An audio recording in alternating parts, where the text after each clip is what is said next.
Hello guys, mic check. Ito na naman tayo guys. Try natin ulit maghanap ng opportunity sa market.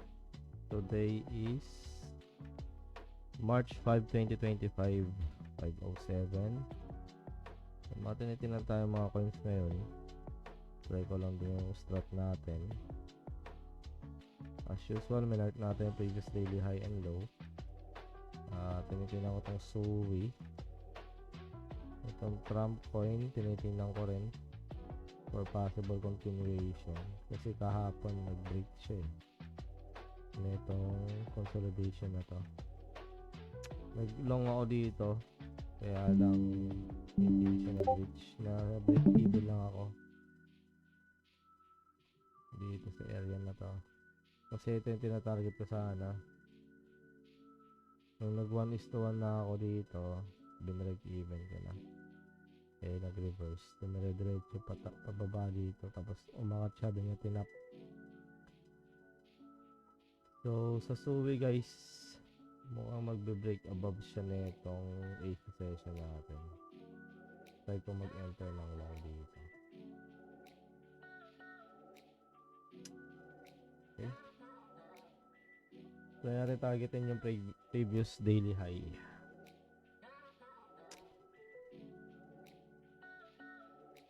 So tapos natin dito lang. Tapos take profit natin dito.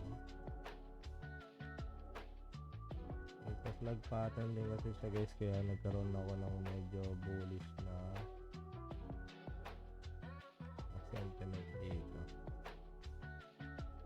sa SUI.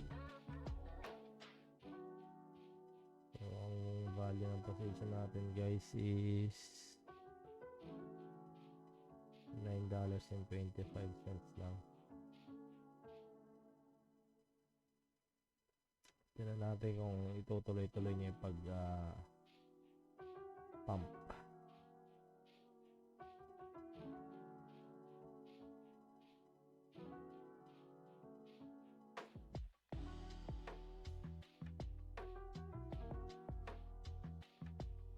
Okay.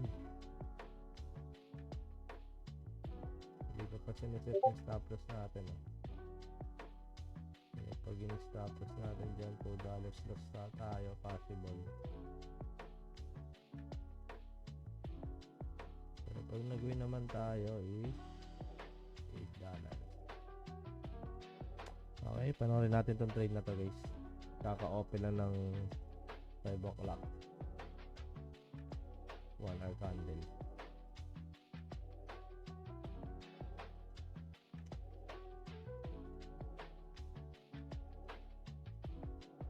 Ayan natin kung i-break na yung ito kasi Asia session nyo guys, medyo na-consolidate lang. Medyo magiging careful ako dito guys kasi usually na nag-consolidate ang Asia, ang London ito-take out niya yung top sa bottom nyo. So possible mag ganito. Pero kung may bullish momentum guys, depende pa rin sa galaw ng market.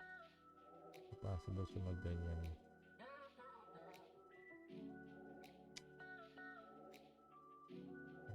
Ayan lang. Wait natin tong trade na to guys. Yun. Umangat na siya guys. Magpo-push tayo pataas.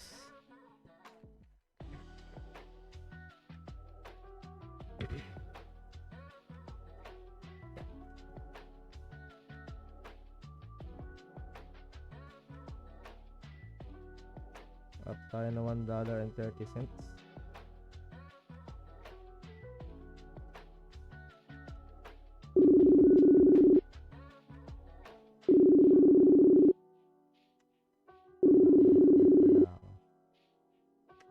Okay.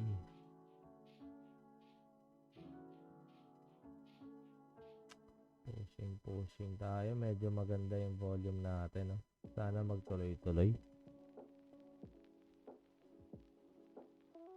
So again guys, ginagawa ko lang tong video na to. Hindi ko alam kung ma-upload yung video ko kahapon kasi medyo umabot ako ng hanggang alas 7 dun eh. 3 hours yung video. Tatry ko lang din i-figure out paano mag-upload ng mga journal, trading journal ko.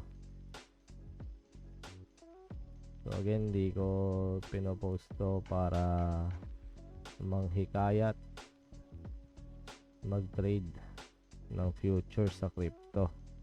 Alam naman natin medyo volatile yung market sa crypto at malaki yung risk. So this is just for entertainment purposes lang at serve as a trading journal ko na rin kung anong effective na entry model ko para sa strategy ko.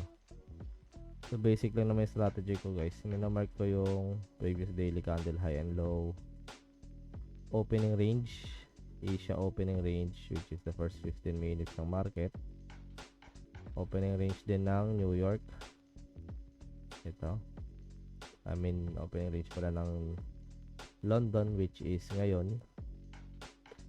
Tingnan ko lang may break above or below, pero kung nakikita nyo dito guys, meron siyang break above, no?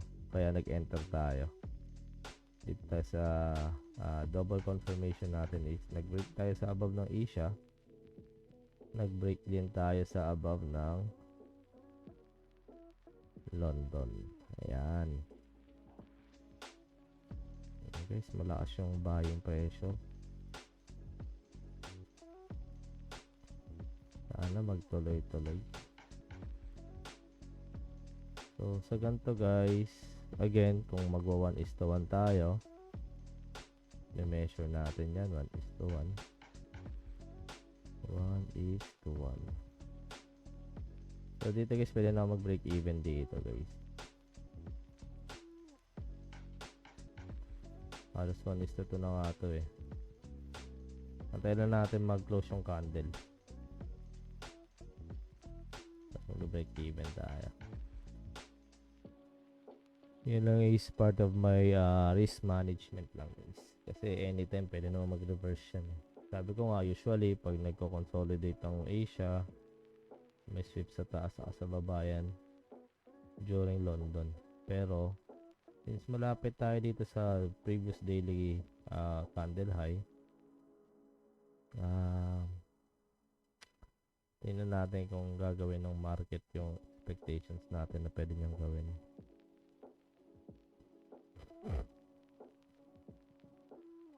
Okay, close mo yung candle. Ayan, na-close na tayo above. Okay. Sana mag-close ulit tayo, above ulit tayo dito. Basta ma-break natin yung above niya, mag-break even na tayo.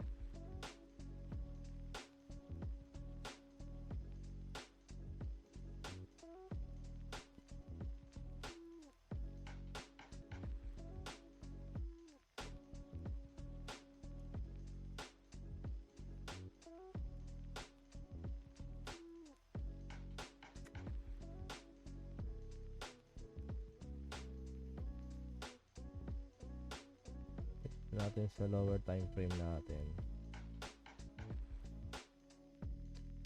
Okay. Meron pa rin volume. Isa yung magandang risk management guys is 9 EMA, no? Isa rin to. Kaya meron ako neto dito eh. Paano sa mag-enter ako ng trade, hindi na ako nag-risk manage.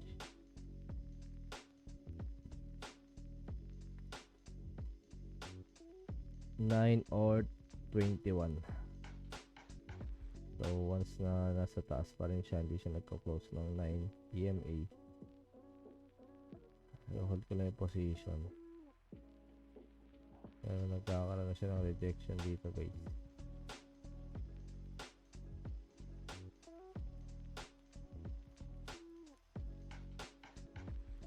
Natin pangangatawan na niya tong move na to.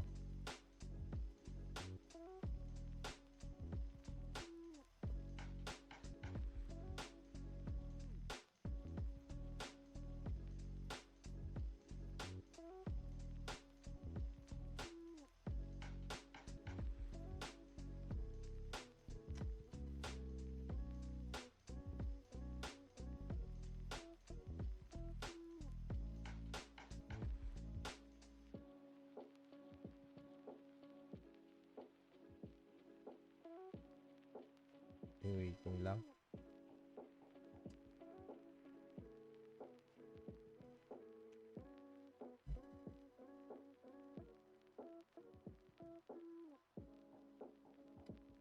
Ganda na may stop loss natin, oh. So, kung matatalo ko sa trade na to, okay lang din. Again, mo ko yung break even point ko.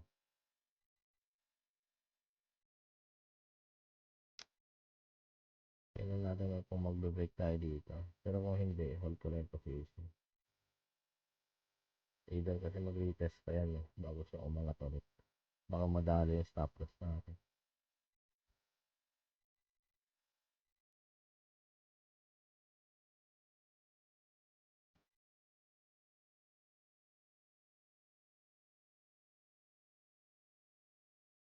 Meron na nga siyang reverse, nag-reject na siya.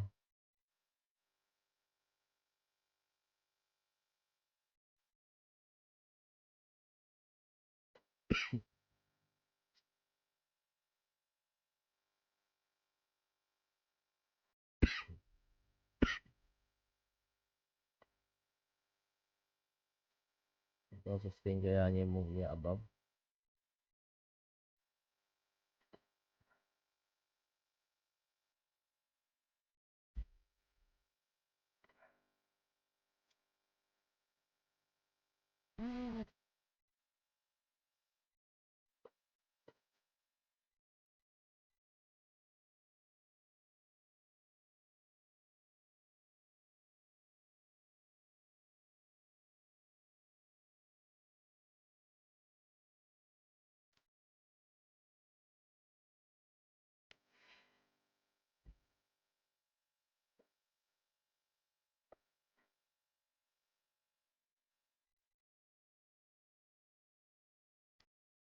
Tingnan natin.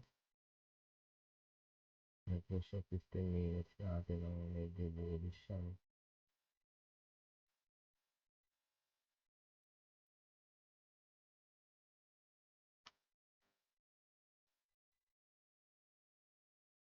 Push siya below ng 9 EMA natin.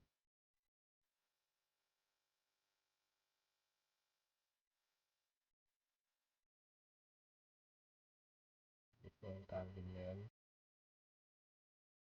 Medyo pumapayat yung candle niya habang bumababa, no, sa 1 minute.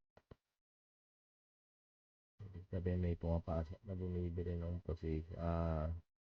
selling pressure. May bumibili.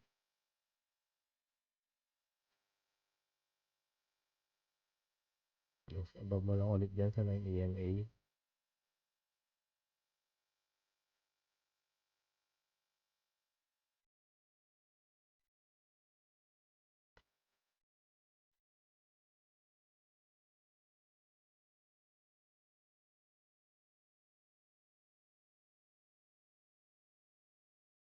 Baka mag-flag pa to eh. So, parang nag-double top siya. Pansin niya guys. Meron tayo po siya ganyan. Ganyan. Ay siya mag-ganyan eh. Kaya na natin.